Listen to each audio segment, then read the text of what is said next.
Hello, Gary Stearman. Time for another daily update from Prophecy in the News. It's Thursday, the 21st of March. In studio with me today, Tom Horn, Chris Putnam. Now, you remember that they collaborated on this book, Petrus, Romanus. April 2012 was the issue date on that book. And Tom, a lot's happened since April 2012. Go into the details of everything that's happened at the Vatican that were predicted in this book. Yeah, well, we actually went out on a limb predicting that Pope Benedict would step down. We thought that he would step down in March or April of 2012, and since no pope had done what we said he was going to do for 600 years, we kind of put our neck out there on the chopping block. But that's what we thought was happening. We even felt that there was something unusual, prophetic, that was unfolding around this. So we made the prediction in the book. We rushed to get it out by April last year because we thought he was going to step down in March or April. And we have found out since that indeed he did step down in March of 2012. He did it secretly. He did it internally at the Vatican, only to a handful of cardinals who are members of the Curia, the Vatican government, and they kept it in a strict reserve. They kept it as a secret. Now, elsewhere in our book, we said, but if he doesn't step down in March or April, we think he certainly will before the end of 2013, and lo and behold, February 2013, the Pope comes forward and makes official his resignation, so in a very strange way, we were actually right in both instances. And of course, what really got Chris and I busy was about 3 weeks before the Pope resigned, I went on a radio show and was talking with Steve Quayle, and I said that the Pope's resignation is imminent. And about 21 days later, he stepped down, and then our phone started ringing, and everybody in the world wanted to know, okay, who's your insider at the Vatican? Well, one of your insiders is Chris Putnam, and he's a guy who knows how to dig deep when it comes to basic research. And your very deep and highly systematized pattern of research, Chris, is what really puts the cherry on top of the ice cream sundae when it comes to Petrus Romanus. Well, thank you very much, Gary. You know, a lot of people are aware that this book talks about this 900-year-old prophecy of Saint Malachi, but I mean, not as many people are talking about. But you know, I spent just as much time writing about Israel. There's 2 chapters on Israel in this book, and just as much as I wrote about the Malachi prophecy. And the thing that's interesting is we also talked about rumors that the Vatican was trying to get sovereignty over certain holy sites in the old city of Jerusalem.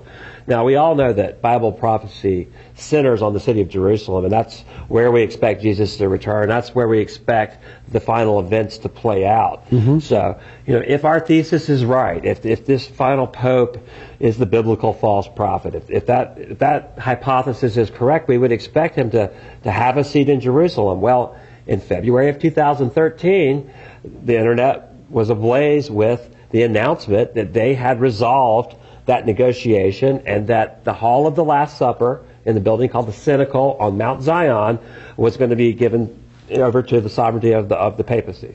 Wow.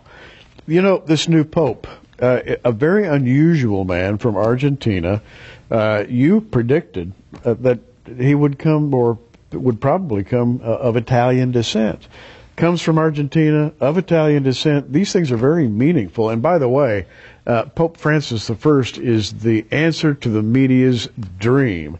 Because, I mean, this man is photogenic, he is likable, lovable, took the name Francis.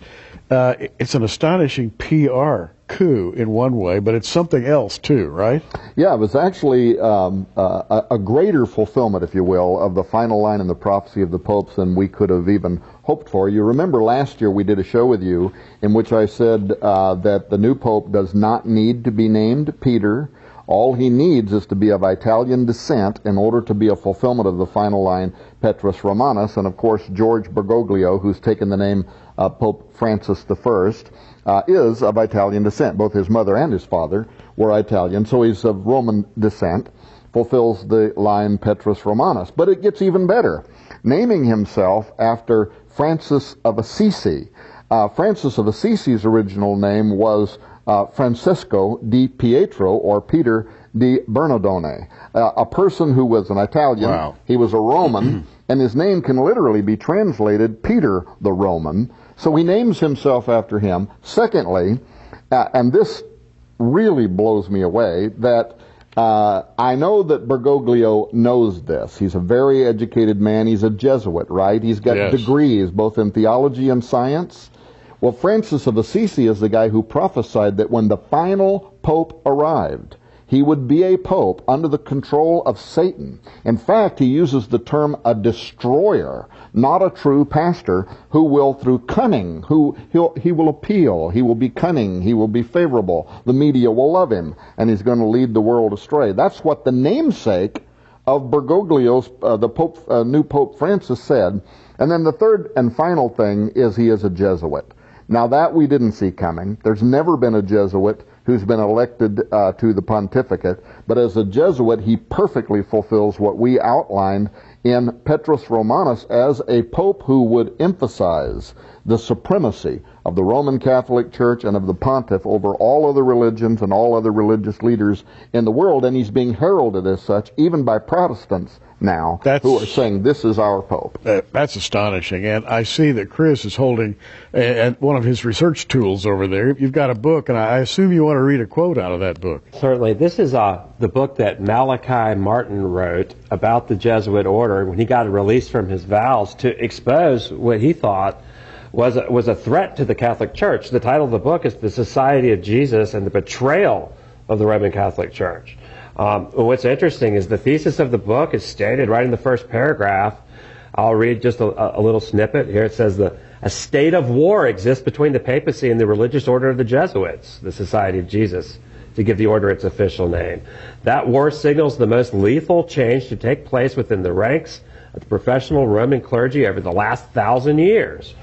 Okay, so the whole thesis of this book is that the Jesuits had become humanistic and rationalistic, the embrace of Darwinism, the embrace of Pierre Chardin's kind of mystical evolutionary pantheism, that they had embraced these really anti-biblical ideas that fundamentally undermine key theological tenets of the Bible.